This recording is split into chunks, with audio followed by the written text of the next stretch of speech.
Welcome to Network Plus, Passing Traffic with Ports. We're going to talk about TCP and UDP in a much more granular way. We'll also talk about ICMP and helpful utilities such as the ping utility, ARP, and others. Then we're going to discuss socket addresses and well-known ports. Then we'll have a very fascinating Windows firewall editing demo to get you in the mood for editing firewalls and increasing your security. We'll also talk about the most used ports and protocols that you'll see on the Network Plus test. Let's go into depth on TCP and UDP. Both of these are protocols that includes traffic that's routed over IP addressing. Remember TCP over IP? Well, TCP is literally over IP in the OSI model, and you can replace TCP with UDP instead. It runs at the transport layer, whereas IP runs at the network layer. There are some key differences between TCP and UDP, so let's talk about those. TCP stands for Transmission Control Protocol, and it is connection-oriented. That means that TCP tracks all data sent and requires acknowledgement before it will send any additional data. It's considered reliable, so you'll notice that all connection-oriented websites are going to be TCP, such as shopping websites or sites you log into for your office. UDP is used for a different purpose. It is connectionless.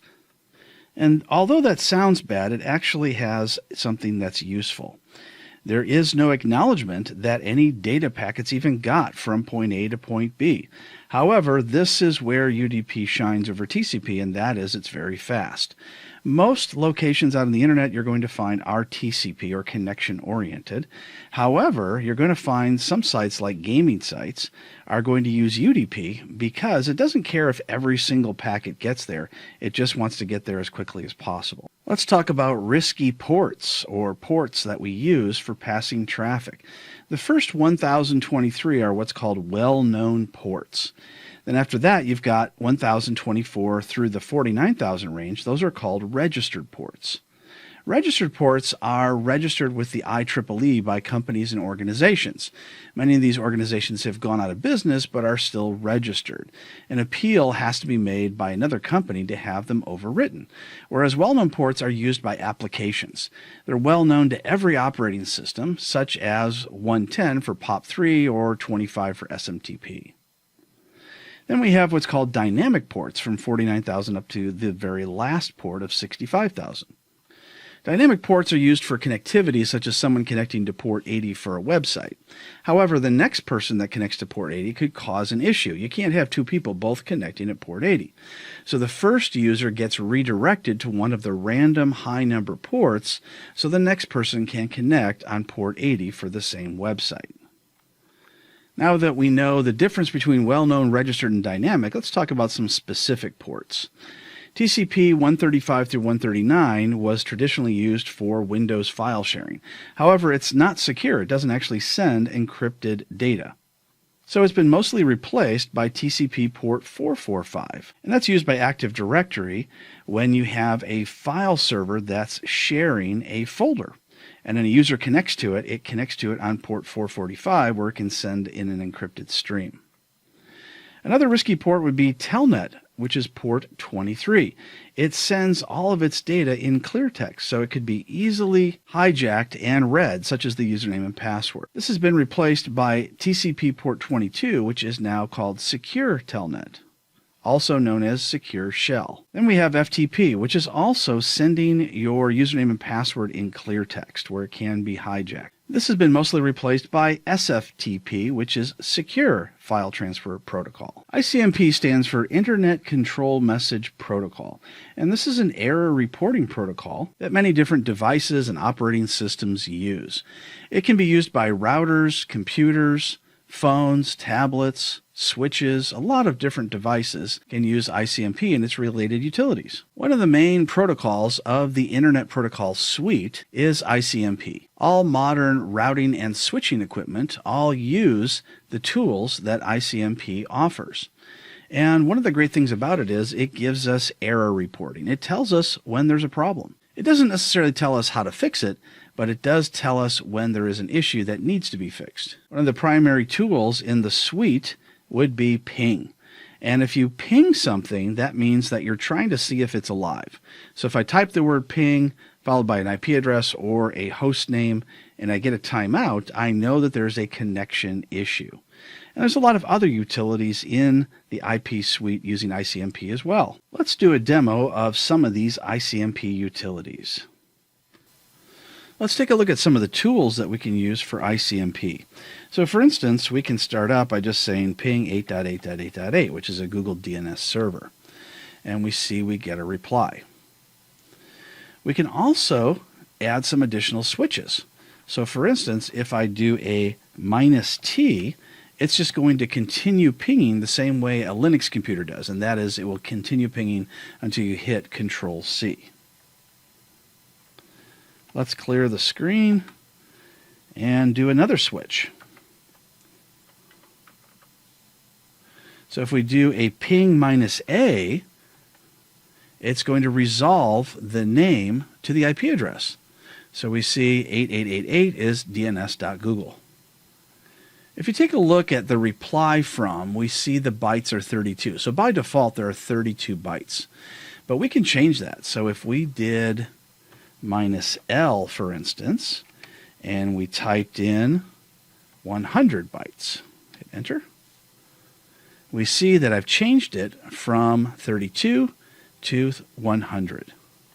And we can go larger as well. So for instance, I could go 1024.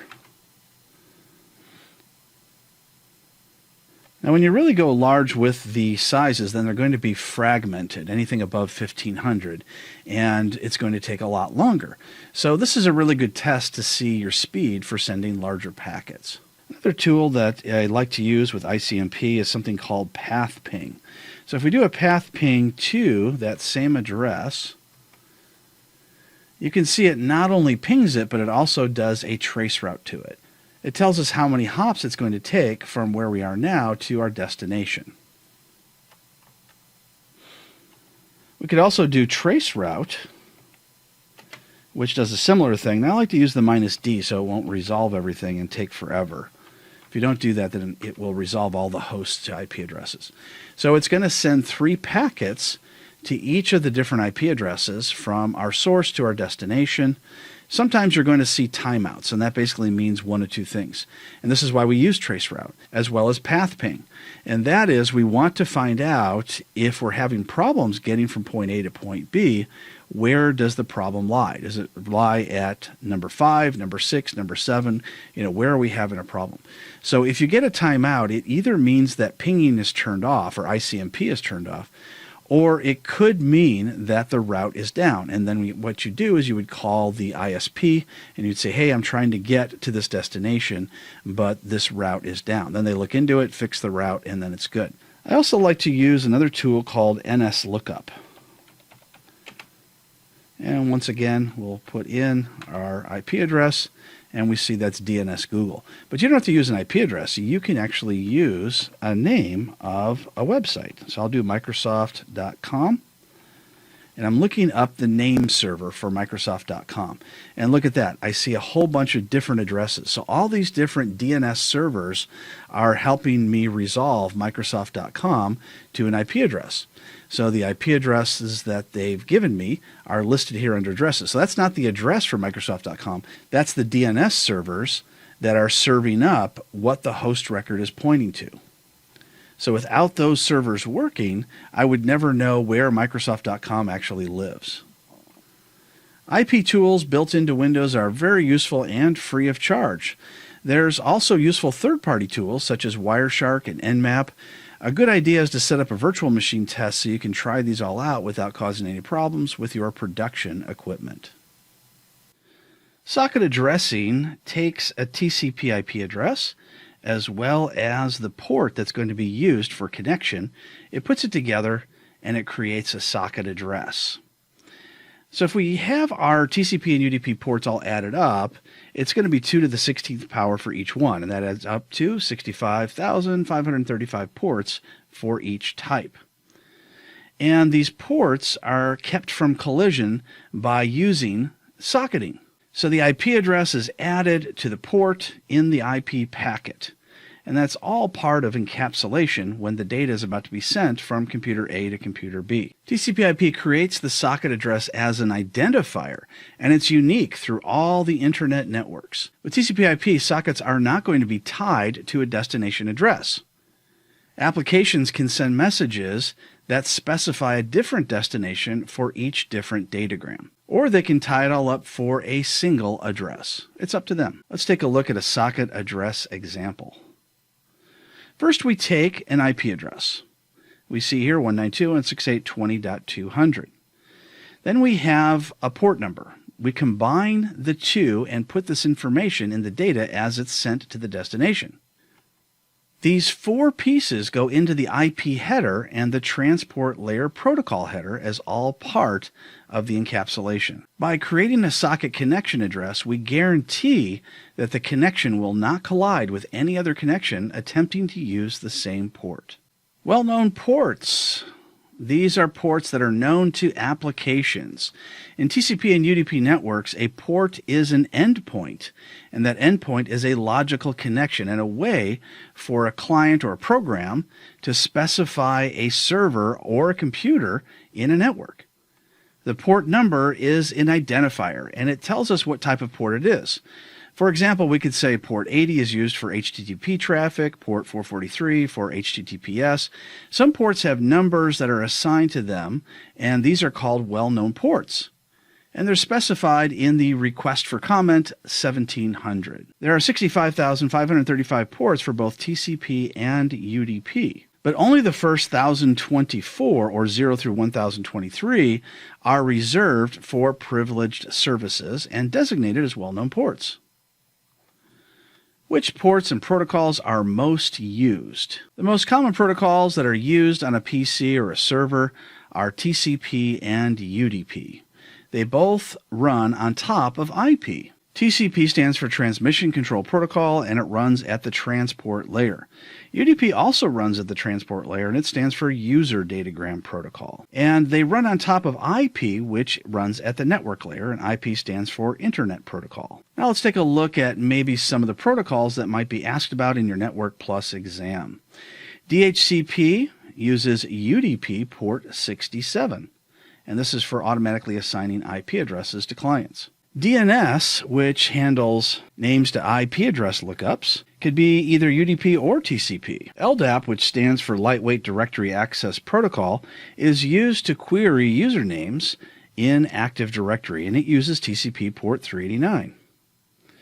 SNMP, or Simple Network Management Protocol, uses 161 and 162 for the SNMP traps. And it's a tool that we've been using for several decades for collecting and organizing information about managed devices. It basically just gives information about your network, who's on it, and what they're doing. SMB, or Server Message Block, was used on TCP port 139, and now we use it on port 445, which is more secure and encrypted. And SSH port 22 using TCP, stands for Secure Shell, as well as SFTP, which stands for Secure File Transfer Protocol. They both use TCP port 22. FTP, TCP port 21 for active and 20 for passive, and this is the non-secure way of using File Transfer Protocol. Telnet, TCP port 23 for connecting from one computer to another or connecting into a router or firewall. SMTP, TCP25, is used for sending and receiving email to different servers. HTTP is mostly being replaced by HTTPS, which is TCP port 443, also known as SSL, or Secure Socket Layer. And it is a more secure way of accessing web pages. POP3 is an old way of accessing email from a client using TCP port 110. IMAP is a little bit newer, but it's still fairly outdated, using TCP port 142. Most people are using the Outlook client, which uses the X500 protocol. RDP, or Remote Desktop Protocol, is using TCP port 3389 by default, although you can change that and have the registry listen for a different port if you'd like. Let's do a demonstration for Windows Advanced Firewall. We're in Control Panel on a Windows 10 computer, although it looks very similar on a Windows Standard Server 2019 or 2016. And in the Control Panel, we see our Windows Defender firewall. Let's take a look around a little bit. First, we have an option to turn the firewall on or off. So if we click on that, we see we can turn it off by clicking both the public and private. And if you're a member of a domain, you'll see domain as well. And we click OK.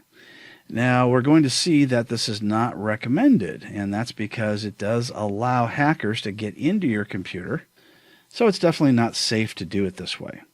If we click on Use Recommended Settings, just with one click, it turns it all back on again. If we click on Advanced Settings, we can add or make changes to any of the firewall rules. And there's two different types. We've got inbound and outbound. Now, by default, almost all of the outbound rules are going to be allowed. You see the different green check marks, and we see there's very few that are not automatically allowed outbound. If we go to inbound, we see a lot more rules are being blocked. For instance, I can sort by the action allow or enabled, and we can see a whole bunch of these are set to no on enabled.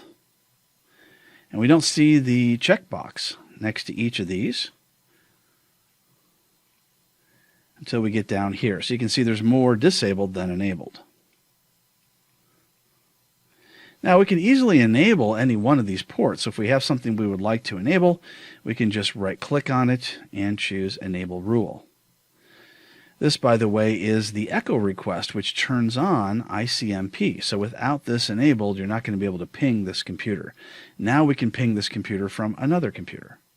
The only Windows operating system that is enabled with ping by default now is an Active Directory domain controller. Otherwise, all computers that are Windows operating systems are going to have ICMP turned off, so you cannot ping them. And it's there so it can be a mild way of adding security. There are ways around it that we talked about with the ICMP tools. Let's create a new rule and allow a new port. So if you click on New Rule, we get a wizard that pops up.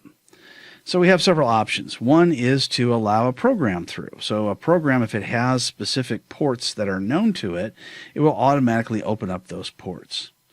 Or we can just go by a port number. So if we know the port number, we can click that, choose either TCP or UDP, and we can choose either all local ports, which would not be a good security way to go, or specific ports. So let's say 5001. That doesn't really have any security connotations, so I'll just go ahead and choose that. Click Next. And I want to choose to allow the connection. I could also choose to only allow the connection if it's secure, and then I can customize that to say various different things that will prove that it's going to be a secure connection, such as encryption. Or I can say, no, I don't want to allow the connection, I want to block the connection. I'm going to go ahead and let this stay at allow. Click Next. And I've got the three different types of networks, domain, private, and public, all checked. But I can uncheck them if I want. And I'm just going to type in TCP 5001. But you can call it anything you'd like, and you can give it a description as well. And now we see TCP 5001 has been created as well as enabled. And if I want, I can go into Properties, and I can just double check what it is that I did. So we have the allow connection options that we saw earlier, whether or not the rule is enabled. So if I uncheck this, the green check mark will go away if I apply it. Then we can go to Programs and Services, and we can make some changes here, such as specifying which program it is that's going to use this port. You can also go to Protocols and Ports, and we can add additional ports. So if I wanted to do 5001 as well as 5020, I could do that. Or I could also do a range, 5020 through 5030. All I have to do is put a comma and a space, and I can add as many as I'd like. We see the protocol type is set to TCP, but if I hit the drop down, I get a lot more options than I had when I just created the rule with the wizard. I see TCP and UDP, of course, but I also see all these other options that I can choose. Let's go to Advanced, And this is a really interesting addition that you need to check out, and that is edge traversal. So basically what this means is anybody on my LAN or local area network can connect to port 5001 if my computer is listening on that port. However, if you're outside of my local area network, such as from the internet, or maybe you're on another VLAN or subnet, it's going to block you even though this rule is allowed. So if I want to allow other subnets or VLANs to be able to get in, I have to click on Allow Edge Traversal. I also have the option to defer to the user or to the application. Once I apply that, now 5001 and the other ports that I added can be accessed if my computer is listening on them. Whether or not they are on my LAN, they could also be outside of it as well. So that gives you an overview of how the Windows firewall works on Windows 10 as well as Server 2016 and 2019. We had some good conversations about things that you're going to see on your Network Plus test. Talked about TCP and UDP, ICMP and utilities, socket addressing to keep ports from crashing into each other, well-known ports, did a firewall editing demo, and talked about most used ports and protocols. Feel free to try some of these demos out yourself on your own computer to test things out so you're well prepared.